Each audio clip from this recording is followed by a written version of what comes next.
Veteran corporate leader and former chief executive of companies like PepsiCo, Nokia, Shiv Shivakumar has distilled his 4 decades of corporate wisdom into a human-centric leadership book called The CEO Mindset.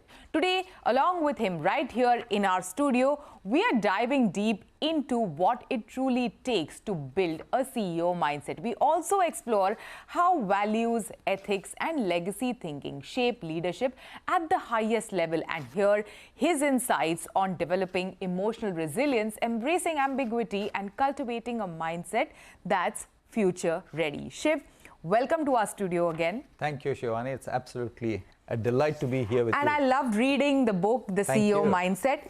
But let me begin this conversation by asking you, you have, led companies like Nokia, like PepsiCo, like Aditya Birla. Why did you think it was the right time now to launch this book about, the CEO mindset? It is the most aspirational, let's take, job for everybody. Yeah.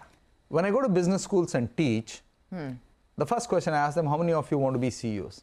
In India, something like 90% of the hands go up. Yeah. Which you have mentioned in the book as well. Yeah, that was one of the triggers also to saying it's such an aspirational job and people want that job very badly. Yeah. And what does it take to go on that journey? That was the and what is the most common mindset trap that one falls into while transitioning into that CEO mindset, according to you? When you become a CEO, you have to oversee many functions. And many people get that balance wrong. Now, that balance actually happens 10-15 years before. You need an appreciation of supply chain. You need an appreciation of people. You need an appreciation of finance, etc. Otherwise, what happens is many people end up being a super salesman as a CEO, or a super marketing person, or a super finance person. They don't take the holistic view. So you have to be an all-rounder, and you have to have that mindset and not just one skill set. Yeah, not just one. You have to have a good appreciation, because remember, when you are a CEO, there are about 10 to 15 people reporting to you. If you can't add value to them, they won't respect you. They'll not say it in the room, but they won't respect you. Yeah. So your ability to be at the leading edge of that profession is very important as a CEO. And also, the buck stops with you when you are the head of the organization, considering, the volatility that we are going through right now, whether it is, the macroeconomics, the geopolitical factors, the tariff conversations that are on. Isn't it even more challenging, to be to be at that leadership position, to be taking charge of an organization in today's time and today's day and age? Yes, it's a very glamorous title, so to speak, but it's a double-edged sword. Absolutely. There are, in PepsiCo as well as Nokia, the many people used to shadow me. Yeah. And I used to ask them at the end of the shadow stint, how did you feel, etc. I can tell you at least 20-30% of them said, we don't want the job after this. And they're very honest about it. Yeah. Now, the fact of the matter, which I think many companies and many CEOs have missed in the last 10 years, is that technology has been a huge disruptive force. And ecosystems are evolving. And the consumer attention span is dramatically lower than ever before. Now, India today is a consumption market, not a penetration market. So a lot of people haven't understood this. So when they come to the CEO role, and that's what you're seeing right now happening, they're still playing off the old playbook. They're mouthing a few generalities, etc. That's not going to take you far. So if you've not studied the trends, if you've not been on top of it, if you've not practiced it, you don't want to experiment with it, you're not going to get ahead. That's the real challenge for leaders today. You've stressed on this one line where titles don't make leaders, habits too. So which habit, most quickly reveals a CEO mindset, according to you? In my book, Prioritization. Now, prioritization and time management are linked to each other because all of us have the same amount of time. Is the CEO able to prioritize what is important for what is today's problem and what is tomorrow's issue? Yeah. Can he prioritize that? When he cannot prioritize that, he cannot motivate or inspire the organization. And, you know, is this also something that you spot in young leaders while you're mentoring them? Because considering the fact that you've mentored hundreds of leaders across various organizations who are now the leaders of their respective, like sectors. So is this something that you look for in young leaders as well? What Yes. is that quality that you look for? Yeah.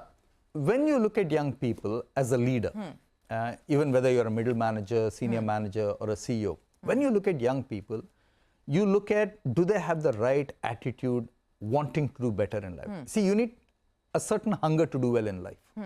Okay, that's very important. Number one. Number two is this person willing to learn? Or is this person a know-it-all? And third, is this person willing to accept his or her mistakes? I remember when I was hiring one of the young girls in one of the companies, we asked her, what's simple question, talk to me about a failure that you experienced. A lot of people will say, I didn't get into the cricket team in school, college, all rubbish. Okay. This young girl said, look, I signed a celebrity. Okay, I was a shampoo brand manager. I signed a celebrity thinking that it'll work. It didn't work. She had the honesty to say, she could well have said my marketing manager did it. But she said, look, I was the person who pushed it. She said that was a big mistake. We hired her. So acceptance is very, very important of, what you have done, at your job. But when you were a junior manager, what was that one quality or, insight that you had that set you apart as compared to others, in your team or your peers? The first thing I would say is that do the best, beat the living daylights out of the job you're given.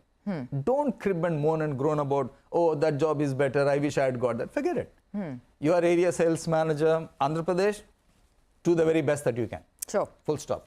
Your brand manager X, do the very best that you can. When you do the very best of the job given to you, you give the company no option but to notice you. If the company doesn't notice you, you should walk away. Because then they don't deserve your commitment.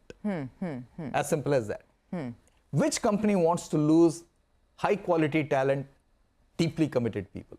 You'll have a lot of quality talent people but not committed people. But that combination and showing that combination to say, I'm committed, I'm doing the best job, will always get you far. And what was that one feedback that you received that fundamentally shaped your thinking and mindset at the very early stage of your career? I think, I was lucky that, in the early days of Hindustan Lever, okay, that company was always institution first at that point of time. Okay, I'm not sure that they are that today, but that's my personal view. It was always institution first. You could argue on the sake of the institution. You could argue for the sake of the institution. You could say, this is the right thing to do for the company. It's not about me. Okay, and Nokia actually magnified that a lot more. Nokia was maybe 10 times more than the Hindustan Lever of old in this institutional loyalty as opposed to any other loyalty. So I always believe that when you work for the company, you never lose. When you work for yourself, sometimes you can win, but many times you can lose. Yeah, that's a great thought. You've also spoken about legacy in the book. And, in fact, we had Nestle's Suresh Narayanan at one of our events and, he spoke about legacy at length. And this one thought that, he left us with, that people forget how you acted or, what you did.